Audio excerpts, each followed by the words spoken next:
Une jeune femme timide doit subir une intervention gynécologique. Chose incroyable, son médecin est un jeune millionnaire qui tombe éperdument amoureux d'elle. L'atmosphère dans la salle d'attente était lourde, chargée de la faible odeur d'antiseptique et de murmures étouffés. Emily Harper était assise dans un coin, les mains serrées sur ses genoux, ses pouces se frottant l'un contre l'autre encore et encore dans un rythme nerveux. Ses jambes tremblaient involontairement, l'anxiété déferlant par vagues trop fortes pour être ignorée. Elle avait repoussé cela pendant des années. Ses problèmes gynécologiques s'étaient aggravés, et malgré la douleur sourde devenue sa nouvelle normalité, l'idée de laisser quelqu'un, surtout un homme, l'approcher à nouveau était insupportable. Mais sa médecin avait insisté. « Vous ne pouvez plus ignorer cela », avait-elle dit, d'un ton à la fois doux et ferme. Emily était certaine d'avoir demandé une femme médecin lors de la prise de rendez-vous. Elle avait coché 3 fois la case sur le formulaire en ligne. Elle s'en souvenait clairement. Alors, quand l'infirmière appela son nom et dit « Vous serez avec le docteur Adrian West aujourd'hui », son cœur se cogna violemment contre ses côtes. « Attendez », dit-elle en se levant brusquement. « Est-ce que c'est un homme ?» L'infirmière cligna des yeux. « Oui.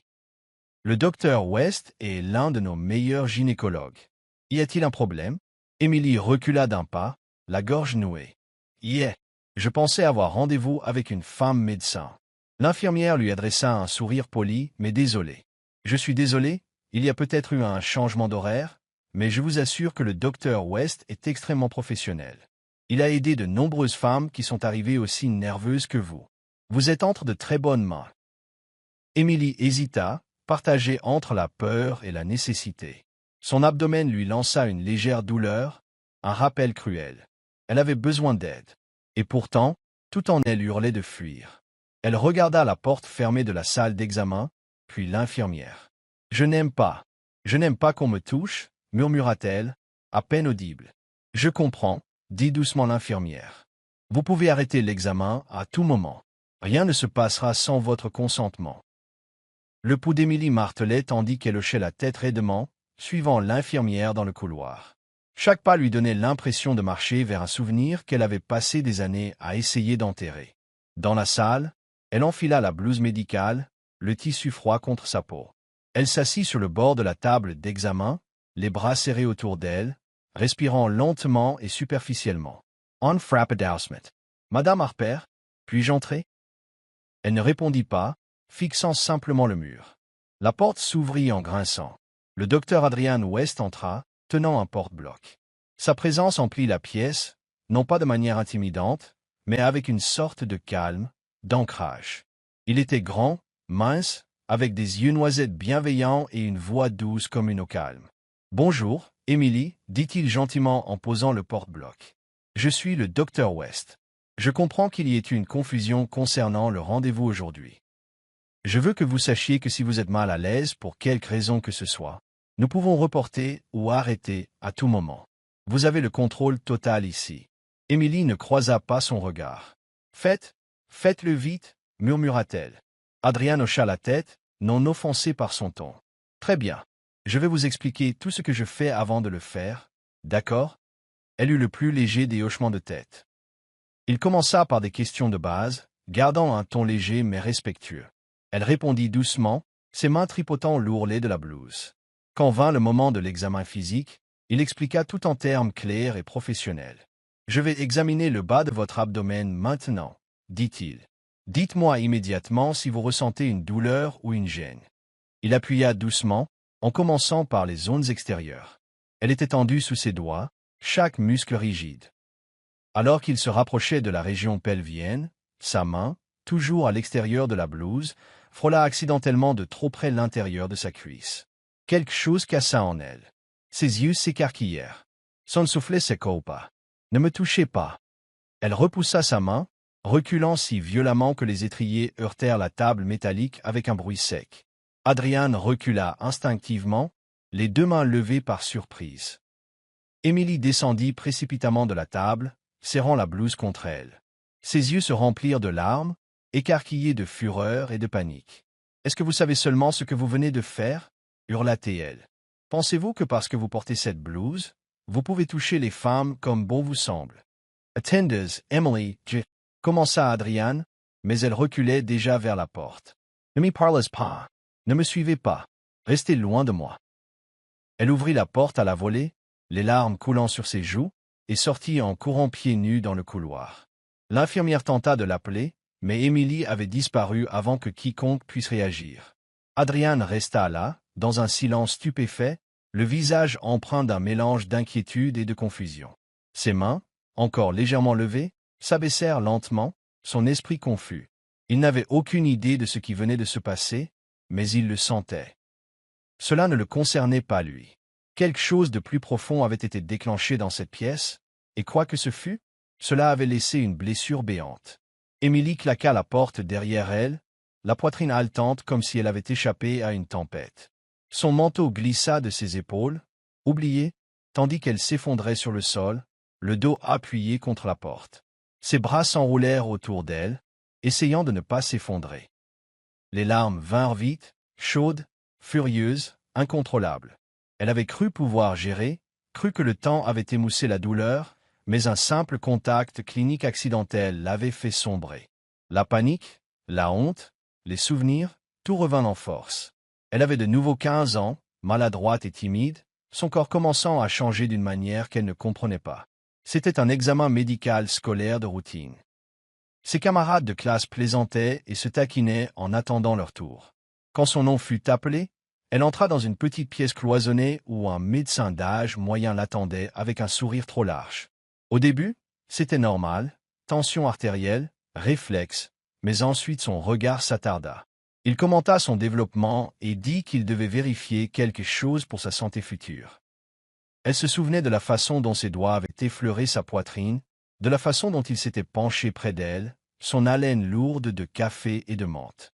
Figée par la confusion, elle n'avait pas su quoi faire jusqu'à ce qu'elle s'enfuit. Elle en parla à son professeur, à l'infirmière, même à sa mère. Personne ne la crut. « Émilie, tu n'exagères pas encore ?» soupira sa mère. « Il vient ici depuis des années, » dit l'infirmière. « Il est parfaitement professionnel. » Les enfants furent plus cruels. Elle veut juste attirer l'attention. Elle a probablement mal compris. Quel drama queen! Émilie apprit alors que parfois la vérité n'avait pas d'importance. Pas si personne ne voulait l'entendre. Elle cessa de parler, cessa d'aller aux soirées pyjama, cessa de faire confiance. Son monde rétrécit jusqu'à ce que le silence soit le seul endroit où elle se sentait en sécurité. Et même maintenant, 10 ans plus tard, ce silence lui collait à la peau comme une seconde nature. Elle se releva du sol et trébucha jusqu'à la salle de bain, s'aspergeant le visage d'eau froide. Son reflet la fixait, plus âgée mais pas plus forte. Elle détestait trembler encore, que sa peau lui semble à nouveau souillée, qu'elle ait fait confiance au système pour être brisée une fois de plus. Adrian n'avait pas voulu lui faire de mal, elle le savait, mais son corps s'en fichait. Il se souvenait. Enveloppée dans une couverture sur son canapé, elle regardait le ciel gris. La douleur dans son abdomen pulsait sourdement, un rappel silencieux que la peur ne la ferait pas disparaître. Elle avait besoin d'aide, mais comment la demander sans se perdre à nouveau? 3 jours passèrent. Elle se porta malade le premier jour, le deuxième, mais le troisième matin, quelque chose la ramena à la librairie, son petit sanctuaire de vieilles pages et de moments calmes. La cloche au-dessus de la porte tinta lorsqu'elle entra, la lumière du soleil traversant les fenêtres poussiéreuses, réchauffant les étagères familières. Elle se prépara une infusion à la menthe poivrée et lança la playlist de jazz doux. En milieu de matinée, la boutique avait retrouvé son rythme habituel. Clients qui fouinaient, discussions occasionnelles, bruissement des pages tournées. Émilie restait dans son coin, réapprovisionnant les marque-pages derrière le comptoir. Puis la cloche tinta à nouveau. « Excusez-moi » fit une voix. Calme, familière. Elle se figea. Elle n'eut pas besoin de se retourner pour savoir qui c'était. Le docteur Adrian West se tenait au centre de la boutique, tenant un petit carnet. Son expression était surprise, presque désolée.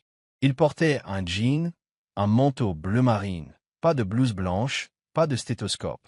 Juste un homme qui ne s'attendait pas non plus à la voir. « Émilie, dit-il prudemment. Je ne savais pas que vous travailliez ici. » Elle cligna des yeux, le cœur battant. « Vous me suivez? » « Non, je le jure. Je ne savais pas. Ma mère adore les vieux livres. Elle se remet d'une opération. J'ai pensé que cet endroit pourrait avoir quelque chose pour elle. » Elle détourna le regard, s'agrippant au comptoir. Je voulais juste dire. Il s'approcha, prudemment. Je suis désolé pour ce qui s'est passé à la clinique. Je n'ai jamais voulu vous mettre mal à l'aise. Si j'ai fait quoi que ce soit d'inapproprié, vous n'avez pas. L'interrompit-elle sèchement. Il marqua une pause. La voix d'Émilie était froide. Je sais que vous ne l'avez pas fait exprès, mais ça ne change rien à ce que j'ai ressenti. Il hocha la tête. Et comprends. Vraiment. Il y eut un silence. La boutique sembla soudain trop petite. Je voulais juste m'excuser, continua-t-il. Pas en tant que médecin. En tant que personne. Vous ne méritiez pas de vous sentir en danger. Finalement, elle le regarda. Pas le médecin. L'homme. Il n'avait pas l'air impeccable ou sur ses gardes. Il avait l'air fatigué. Haman. Je n'ai pas besoin de la pitié d'un médecin, dit-elle sèchement. Ses yeux s'adoucirent. Je n'offre pas de pitié. J'offre de la compréhension. Émilie secoua la tête et passa devant lui vers les étagères du fond. Vous ne savez rien de moi. Peut-être pas, répondit-il, la voix basse. Mais ça ne veut pas dire que je ne m'en soucie pas. Elle s'arrêta, mais seulement un instant, avant de disparaître dans l'arrière-boutique. Quand elle revint, il était parti. 3 jours plus tard, Émilie traversa le parc pendant sa pause déjeuner, une tasse de café réchauffant ses mains. L'air vif portait l'odeur des feuilles mortes alors que l'automne peignait le sol d'or et de rouge. Le parc n'était qu'un pâté de maisons de la librairie, une échappatoire tranquille vers laquelle elle se tournait souvent lorsque ses pensées devenaient trop bruyantes. Elle s'installa sur son banc habituel près de l'étang, laissant sa respiration ralentir. Mais avant qu'elle ne puisse se détendre, un cri surpris attira son attention. De l'autre côté du chemin, une femme âgée avait trébuché sur une section fissurée du trottoir. Papiers et livres s'échappèrent de son sac alors qu'elle luttait pour s'asseoir. Avant qu'Émilie ne puisse bouger, quelqu'un atteignit la femme en premier. Adrian? Il s'agenouilla à côté d'elle, calme et doux, vérifiant sa jambe et murmurant des paroles rassurantes. Puis il passa un appel, probablement à un membre de la famille, et ramassa ses affaires, époussetant soigneusement la saleté de son manteau. Émilie observait de derrière un arbre, sans être vue. Il n'était pas en blouse, pas en service, mais chaque action était réfléchie, gentille, une seconde nature. La femme serra sa main avec gratitude, chuchotant quelque chose qui le fit sourire. Il l'aida à s'asseoir sur un banc, puis enroula sa propre veste autour de ses épaules. La poitrina d'Emily s'aserra. Elle se souvint de sa voix posée à la clinique, de sa sollicitude même après son éclat. Et maintenant, en le voyant avec cet inconnu, doux, présent, humain, quelque chose s'adoucit en elle. Peut-être avait-elle été trop dure. Peut-être que tous les hommes en blouse blanche n'étaient pas les mêmes. Elle resta sur son banc jusqu'à ce que la fille de la femme arrive et qu'Adrian fasse un dernier signe de la main avant de disparaître sur le chemin, les mains dans les poches. Émilie ne l'appela pas, mais l'image de lui, agenouillé dans la terre, sans veste dans le froid, resta avec elle longtemps après son départ. Ce soir-là, la librairie ferma plus tard que d'habitude. Émilie resta pour trier un don de livres de poésie vintage, perdant la notion du temps. Au moment où elle ferma à clé, les rues étaient calmes. La batterie de son téléphone clignotait, faible. Elle resserra son écharpe et décida de prendre le raccourci par la ruelle pour rentrer chez elle. Elle l'évitait habituellement, mais la nuit devenait froide, rapidement. La ruelle était plus sombre qu'elle ne s'en souvenait. Ses bottes résonnaient sèchement sur le pavé et une sensation de picotement lui remonta le long de la colonne vertébrale. Des pas. Ils correspondaient à son rythme. Regulars. Intentionals. Elle jeta un coup d'œil en arrière. Un homme en sweat à capuche sombre la suivait, les mains dans les poches, le regard fixé sur elle. Son soufflet se bloqua. Elle accéléra le pas. Lui aussi. Elle tourna un coin. La rue devant elle était vide. Elle chercha son téléphone en tâtonnant, mais ses doigts tremblaient trop pour le déverrouiller. Ah! Appeal home. Elle l'ignora. J'ai dit, et répéta-t-il, plus fort maintenant. Elle courut.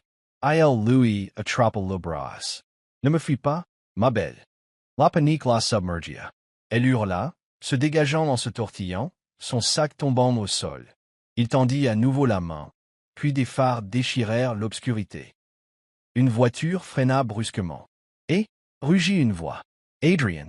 Il sauta de la voiture, sprintant vers eux. D'un mouvement rapide, il repoussa l'homme, s'interposant entre eux. Les poings serrés. Partez d'ici. Maintenant. L'homme recula, marmonnant des jurons avant de disparaître dans l'ombre. Émilie s'effondra à genoux, tremblant violemment. Adrian s'agenouilla à côté d'elle, stable et calme. « Émilie, êtes-vous blessée ?» Elle ne pouvait pas répondre. Ses mains agrippaient son manteau comme une armure. Doucement, il écarta une mèche de cheveux de son visage. « Vous êtes en sécurité maintenant. Je suis là. » Elle croisa son regard, féroce, sincère, et fit un petit signe de tête. Il l'aida à se relever, ramassa ses affaires et la guida vers le siège passager de sa voiture. Elle ne résista pas. À l'intérieur, il lui tendit une bouteille d'eau. « Buvez ça lentement. » Elle obéit. Les tremblements s'atténuèrent légèrement.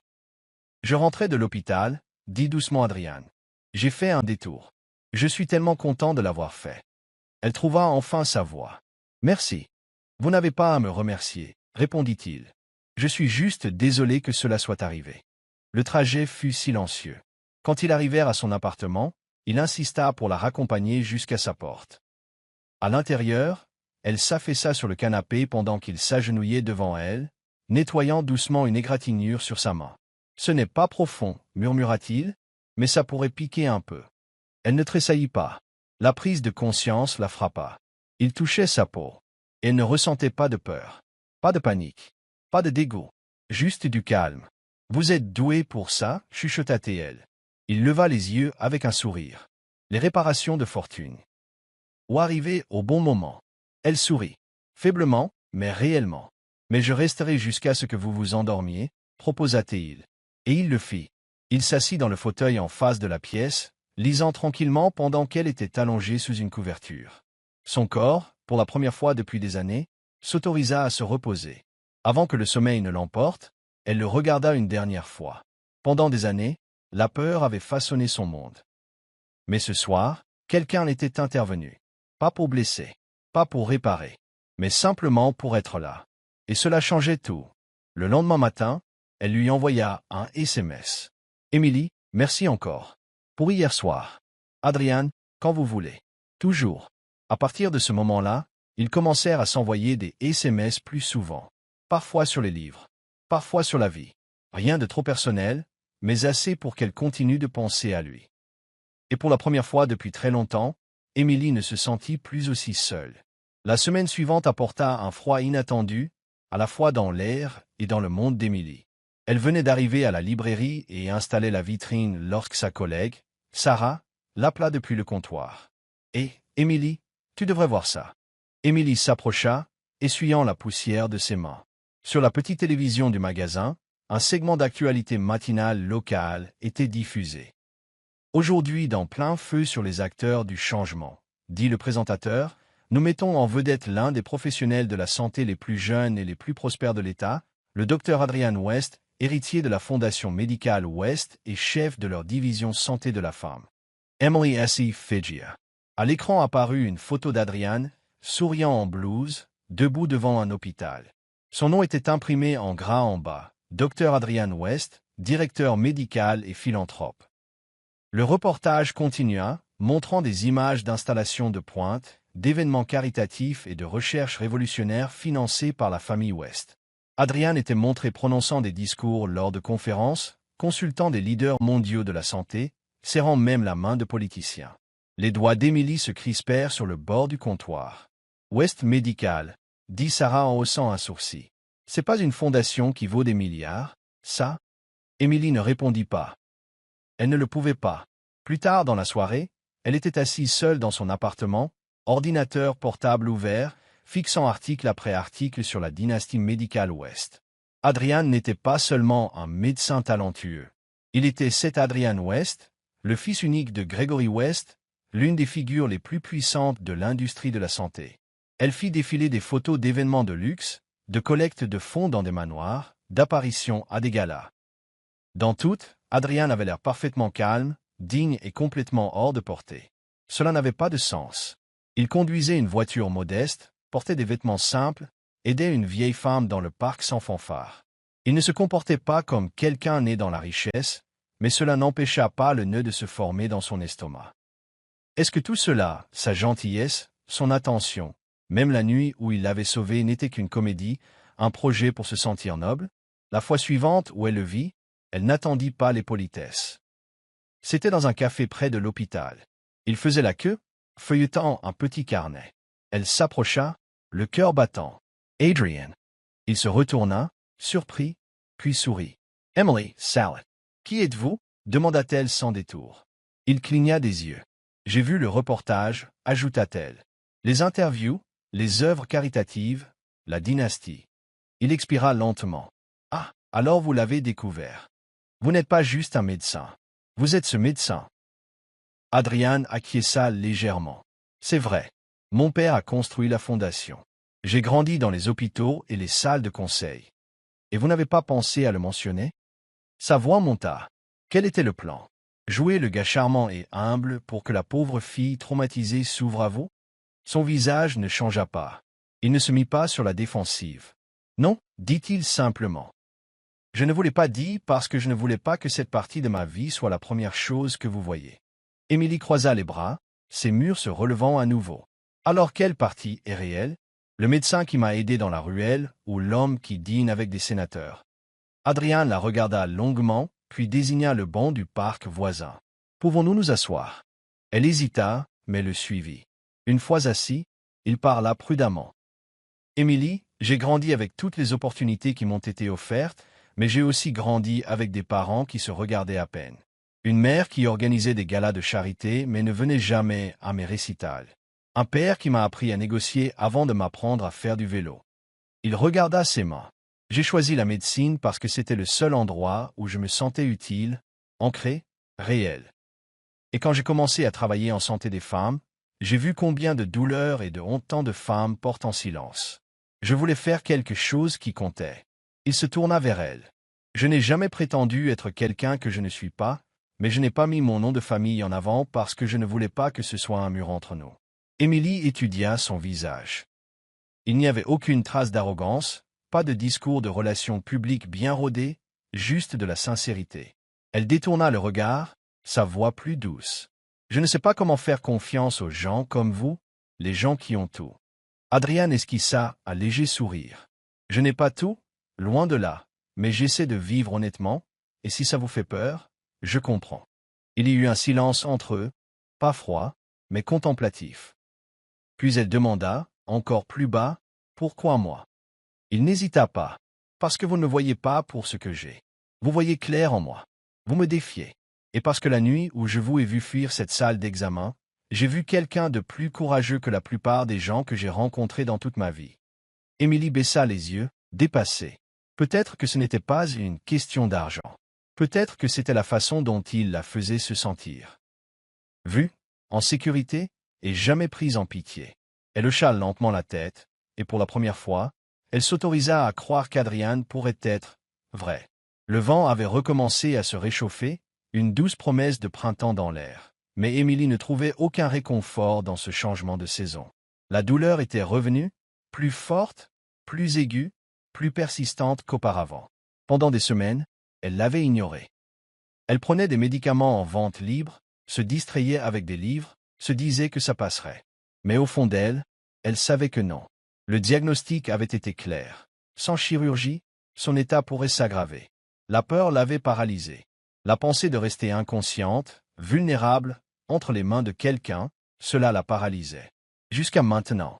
Elle se tenait devant l'hôpital privé de West Medical, fixant la façade de verre tandis que son cœur battait contre ses côtes. Ses doigts se resserrèrent sur la sangle de son sac. Puis, retenant une respiration qu'elle ne réalisait pas tenir, elle entra. La réceptionniste l'accueillit gentiment. « Puis-je vous aider ?»« J'aimerais parler au docteur Adrian West, » dit-elle. La femme pencha la tête. « Avez-vous rendez-vous ?»« Non, » répondit Émilie, « mais il me connaît. Dites-lui simplement que c'est Émilie Harper. » Moins de 10 minutes plus tard, Adrian apparut dans le couloir, son expression passant de la surprise à l'inquiétude. « Émilie, » s'approcha-t-il doucement. « Qu'est-ce qui ne va pas ?»« J'ai besoin de l'opération, » dit-elle sans hésitation. « Et je veux que ce soit vous qui la fassiez. » Adrian cligna des yeux, clairement décontenancé. « Êtes-vous sûr ?» Elle hocha la tête. « J'y ai réfléchi. J'ai essayé de l'éviter, mais je sais que j'en ai besoin. Et je vous fais confiance. » Il la regarda avec quelque chose entre l'admiration et une révérence tranquille. Vous n'avez aucune idée de ce que cela signifie. Les jours précédant l'intervention furent un étrange mélange d'anxiété et de calme. Émilie avait toujours ses peurs, mais elle ne la contrôlait plus. Adrian l'accompagna à chaque étape du processus, minutieux, patient, jamais pressé. Il lui laissait de l'espace quand elle en avait besoin, la rassurait quand sa voix vacillait. Il ne la traita jamais comme un cas, il la traita comme une personne. La nuit précédant l'opération, il vint la voir dans la chambre d'hôpital où elle séjournerait. Elle était déjà au lit, en blouse d'hôpital, une perfusion au bras, regardant par la fenêtre. « Je ne vous demanderai pas si vous êtes nerveuse, » dit doucement Adrian. « Je le suis, » admit-elle. Mais moins que je ne le pensais. Il s'assit à côté d'elle. « Voulez-vous que je vous explique tout à nouveau? » « Non. » Elle se tourna vers lui, les yeux brillants mais déterminés. « Je veux juste que vous sachiez quelque chose. » Il attendit. « Je ne fais pas confiance facilement. Je ne laisse pas les gens s'approcher. J'ai vécu la moitié de ma vie derrière un mur à cause de ce que quelqu'un m'a pris. » La mâchoire d'Adrian se serra, mais il resta silencieux. Emily inspira profondément. « Mais vous n'avez pas insisté, vous n'avez pas forcé, vous avez attendu, vous avez écouté, et quelque part en cours de route, sans essayer, vous avez gagné quelque chose que je pensais avoir perdu pour toujours. » Sa voix trembla. « Je ne fais pas confiance aux médecins, je ne fais pas confiance aux hommes, je ne me fais même pas confiance parfois, mais je vous fais confiance. » La gorge d'Adrian se noua d'émotion. Il posa doucement une main sur la sienne. « Je ne vous laisserai pas tomber, » dit-il, la voix épaisse de sincérité. Le lendemain matin, l'équipe chirurgicale se prépara tôt. Adrian se lava les mains, l'esprit plus vif que jamais. Il avait effectué cette procédure des dizaines de fois, mais cette fois-ci était différente. Cette fois, la patiente sur la table n'était pas juste un nom sur un dossier. C'était Émilie, la femme qui avait tressailli à son contact, qui s'était enfuie de son bureau, qui avait toutes les raisons de le craindre, et qui était pourtant revenue. Il allait protéger cette confiance avec tout ce qu'il avait. L'opération commença. Chaque mouvement était méticuleux, chaque incision précise. Il communiquait calmement avec son équipe, les yeux ne quittant jamais la tâche. Les heures passèrent, mais il ne sentait pas le temps, seulement le rythme régulier de la concentration et du soin. Quand ce fut terminé, il retira ses gants et expira. « Tout s'est parfaitement déroulé, » dit-il aux infirmières, mais il ne partit pas tout de suite. Il resta près de son lit en salle de réveil, observant la douce montée et descente de sa poitrine. Elle avait l'air pâle, fragile, mais paisible. Elle avait traversé l'épreuve, et lui aussi. Émilie se réveilla des heures plus tard, groggy, endolorie, mais vivante. Adrian était là, assis sur la chaise à côté de son lit, à moitié endormi avec un livre sur les genoux. Elle remua légèrement. Ses yeux s'ouvrirent instantanément. « dit-il en souriant doucement. « Bon retour parmi nous. » Elle cligna des yeux, sa voix rauque. « Est-ce que ça a marché? » « Tout s'est parfaitement déroulé, » dit-il. « Vous allez très bien vous remettre. » Des larmes coulèrent sur ses joues, non pas de douleur, mais d'un soulagement accablant. « Je l'ai fait, » murmura-t-elle. « Oui, vous l'avez fait, » acquiesça-t-il en écartant une mèche de cheveux de son front. « Vous avez été si courageuse. » Elle ferma les yeux, laissant ces mots l'envahir. Dans cette pièce calme, remplie de l'odeur d'antiseptique et d'espoir, Émilie sentit quelque chose changer en elle. La peur n'avait pas disparu, mais elle n'était plus aux commandes. Pour la première fois depuis des années, elle ne survivait pas. Elle guérissait. Les jours suivant l'opération d'Émilie passèrent dans un flou de guérison et de moments calmes. Adrian venait souvent, non pas en tant que médecin, mais comme quelqu'un qui se souciait simplement d'elle. Il lui apportait son thé préféré, s'asseyait à côté d'elle pendant qu'elle lisait, écoutait sans avoir besoin de réparer quoi que ce soit. Leurs conversations devinrent plus profondes, plus faciles. Il y avait une tendresse tacite entre eux, fragile mais chaleureuse. Émilie guérissait, non seulement physiquement, mais émotionnellement. Pour la première fois depuis longtemps, elle ne se sentait pas brisée. Mais le monde extérieur à leur cocon n'était pas aussi clément. Un après-midi, après son dernier contrôle, Émilie s'attarda près de la salle d'attente pendant qu'Adrian terminait des papiers. Elle erra dans le couloir pour se dégourdir les jambes, marchant lentement devant un groupe d'infirmières qui discutaient près de la salle de pause. Elles ne la remarquèrent pas. « Elle est toujours là, » dit l'une d'elles, d'une voix qui se voulait décontractée mais tranchante. « Tu veux dire la fille que le docteur West a opérée ?» répondit une autre.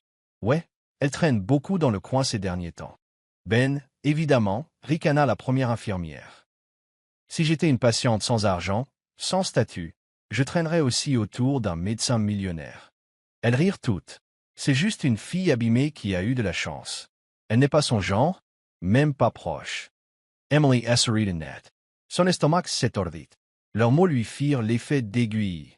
Pointu, petit, mais visant directement son point le plus vulnérable. Elle recula lentement, le cœur battant. Elle n'entendit pas le reste. Elle n'en avait pas besoin. Cette nuit-là, elle ne dormit pas. Elle resta assise à sa table de cuisine avec une tasse de thé intacte, fixant les mots qu'elle avait écrits sur un simple morceau de papier. Je suis reconnaissante pour tout, mais je pense qu'il est temps pour moi de partir. Tu mérites quelqu'un d'entier, de fort, pas quelqu'un que tu as dû réparer. Ne me cherche pas. Elle plaça la note sur le rebord de la fenêtre où elle savait qu'Adrien la trouverait la prochaine fois qu'il passerait. Puis elle fit un petit sac et disparut dans la nuit. Adrien arriva à son appartement le lendemain matin avec 2 cafés et un livre qu'il pensait qu'elle aimerait. Il frappa, pas de réponse. Il utilisa la clé qu'elle lui avait timidement donnée une fois et entra. C'était calme, trop calme. Puis il vit la note. Son cœur se serra en lisant les mots, leur signification le blessant plus profondément qu'il ne s'y attendait. Elle est partie. Il l'appela, pas de réponse. Il appelle à la librairie. Elle avait demandé un congé. La panique lui monta à la gorge. Il chercha partout où il pouvait penser. Parc, café, même le coin tranquille de la librairie où elle s'asseyait seule pour lire. Mais elle n'était nulle part. Jusqu'à tard ce soir-là, il se souvint de l'endroit où tout avait changé. Le petit parc près de l'étang, celui où il avait aidé la femme âgée des mois auparavant. L'endroit où Émilie l'avait vu pour la première fois non pas comme un médecin, non pas comme un étranger, mais comme un être humain. Il s'y rendit en voiture avec une prière silencieuse et la trouva. Elle était assise sur le banc près de l'eau, les genoux ramenés contre sa poitrine, les yeux gonflés de larmes. Elle ne leva pas les yeux quand il s'approcha, mais elle ne s'écarta pas non plus. Il s'assit à côté d'elle en silence pendant un long moment, laissant le vent parler en premier. Puis il dit doucement, « Tu ne m'as même pas laissé une chance de me battre pour toi. » Note, le passage au tu se justifie ici par l'intimité et la profondeur de l'émotion. Émilie essuya sa joue avec la manche de son pull. « Tu ne devrais pas avoir à le faire. » Il se tourna vers elle, la voix ferme mais pleine d'émotion. « Pourquoi continues-tu à croire que ta douleur te rend moins? »« Parce que c'est le cas, » murmura-t-elle. « Je suis la fille avec des cicatrices. Celle qui a un passé, des peurs et des problèmes de confiance. Et toi, tu es Adrian West. »« Son regard, Eni Vasilapa. »« Je ne veux pas de facilité, dit-il. Je veux du vrai. Et toi, tu es la personne la plus courageuse que j'ai jamais rencontrée. » Émilie secoua la tête. « Tu ne sais pas ce qu'ils disent. Les infirmières, les gens de ton hôpital, ils pensent que je suis juste une pauvre chose brisée qui s'accroche à un homme riche. » Il tendit la main, prenant la sienne. « Je me fiche de ce qu'ils disent. Je me soucie de ce que tu dis. Et en ce moment, tout ce que j'entends, c'est une voix qui a été entraînée à douter d'elle-même. » Il serra doucement ses doigts. « Mais je te vois. Toi tout entière. Et je te choisis. Encore et encore. » Des larmes montèrent à ses yeux. « Tu n'as pas besoin d'être parfaite. Tu n'as pas besoin d'être guérie. Tu dois juste être toi. C'est tout ce que j'ai toujours voulu. » Ses lèvres tremblèrent. « J'avais si peur. » Murmura-t-elle. « Moi aussi, dit-il. Jusqu'à ce que je te rencontre. » Elle se pencha contre lui, et il la serra contre lui, l'enveloppant de ses bras comme un bouclier. À cet instant, le bruit du monde s'estompa. Parce que lorsque la vérité est plus forte que le doute, l'amour trouve un moyen de se faire entendre. La petite devanture se trouvait au coin d'une rue calme, nichée entre un fleuriste et un café. Une enseigne peinte à la main était suspendue au-dessus de la porte. Guérir l'âme, livres et blessures. Les vitrines étaient garnies de fauteuils confortables, d'un éclairage doux et d'étagères remplies de livres choisis, non pas pour le profit, mais pour leur but. À l'intérieur, les rires et l'arôme du café frais se mêlaient au bruit des pages tournées. Émilie se tenait derrière le comptoir, son sourire doux, son esprit calme d'une manière qui ne vient qu'après avoir survécu à la tempête et choisi de continuer à marcher. Cela faisait 1 an depuis son opération, 1 an depuis qu'elle s'était enfuie, et 1 an depuis qu'elle était revenue pour trouver non seulement Adriane qui l'attendait, mais une version d'elle-même qu'elle avait presque renoncé à retrouver un jour. Guérir l'âme n'était pas seulement une librairie. C'était un espace où les femmes pouvaient respirer, lire, être en sécurité. Chaque coin contenait quelque chose d'intentionnel. Une étagère sur la guérison des traumatismes, un coin lecture près de la fenêtre nommé le coin courageux, un mur de post-it où les visiteurs écrivaient des messages d'espoir anonymes à des inconnus. Adrian avait aidé à rénover l'espace, installer l'éclairage, choisi le revêtement de sol, même assemblé les meubles dépareillés qu'elle aimait. Il n'a jamais essayé de prendre le contrôle, rendant simplement sa vision possible, discrètement. Il travaillait toujours à l'hôpital, portait toujours la blouse blanche quand il le fallait. Mais à la maison, avec elle, il était juste Adrian. Pas l'héritier, pas le philanthrope. Juste un homme qui aimait les livres presque autant qu'il aimait la femme qui tenait la boutique. Ils avaient gardé les choses simples après s'être retrouvés. Pas de pression, pas de délai. Mais quand Adrian la demanda en mariage, il le fit avec une petite note glissée dans une première édition de Jane Eyre. Elle disait simplement « Tu n'es pas un oiseau, et nul filet ne t'emprisonne. Tu es une créature humaine libre avec une volonté indépendante. Volons ensemble. » Et ils le firent. Le mariage eut lieu sur une plage tranquille, juste au moment où le soleil commençait à plonger sous l'horizon. Il n'y avait pas de paparazzi, pas de gros titres, juste le bruit des vagues et un cercle de personnes qui les aimaient tous les deux. Émilie portait une robe douce et fluide, pieds nus pressant le sable chaud. Adrian l'attendait sous une arche en bois enveloppée de fleurs sauvages, un sourire en coin sur le visage alors qu'elle s'approchait. Ils échangèrent des vœux écrits à la main, remplis de promesses qui n'étaient jamais tapac sans grave l'œil, mais profondément réelles. « Je ne te réparerai pas, » avait dit Adrian, « parce que tu n'as jamais été brisé. Je n'aurai plus peur de l'amour. » Murmura Émilie, « parce que tu m'as montré que l'amour peut être sûr. » Alors que la cérémonie se terminait et que les premières étoiles apparaissaient, ils se tenaient main dans la main au bord de la mer, silencieux un moment, tandis que les autres dansaient derrière eux. La brise souleva légèrement le voile d'Émilie, et elle se tourna vers Adrian, les larmes aux yeux, non pas de douleur mais de plénitude. Elle leva la main, toucha sa joue. « Tu te souviens de la première fois que tu m'as touché ?» demanda-t-elle, sa voix comme une brise. Il hocha lentement la tête. « Oui.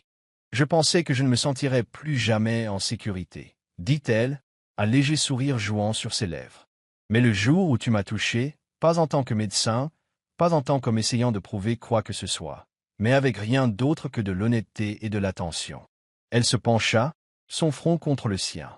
« C'est ce jour-là que j'ai réalisé que je n'avais plus à avoir peur du monde. » Adrian la serra dans ses bras. « Et j'ai réalisé, murmura-t-il, que l'amour ne vient pas du sauvetage de quelqu'un. Il vient du fait de se tenir à ses côtés, à chaque étape du chemin. » Ils restèrent ainsi, enveloppés de silence, enveloppés l'un dans l'autre.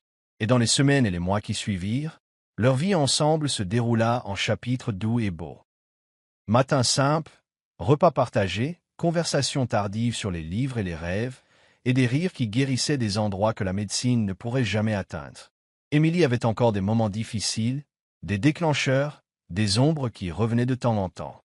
Mais maintenant, elle avait de la lumière pour les affronter. Et Adrian, il ne se demandait plus si son héritage le définirait. Parce que maintenant, chaque fois qu'il entrait dans guérir l'âme, il voyait le seul héritage qui comptait vraiment. Une vie partagée, construite non pas sur la perfection, mais sur l'amour, le choix et un courage tranquille. Au final, il ne s'agissait pas d'être sauvé. Il s'agissait de choisir de vivre ensemble.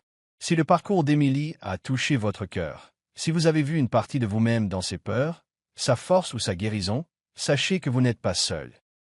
Cette histoire est un doux rappel que même les blessures les plus profondes peuvent être réparées avec patience, compassion et amour.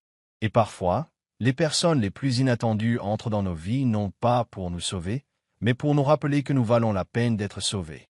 Si cette histoire vous a ému, pensez à vous abonner à Histoire qui touche l'âme, Soul Steering Stories, où chaque récit est conçu pour guérir, inspirer et toucher l'âme. Abonnez-vous maintenant et rejoignez notre famille grandissante de cœurs qui croient encore en l'amour, l'espoir et les secondes chances. À la prochaine fois.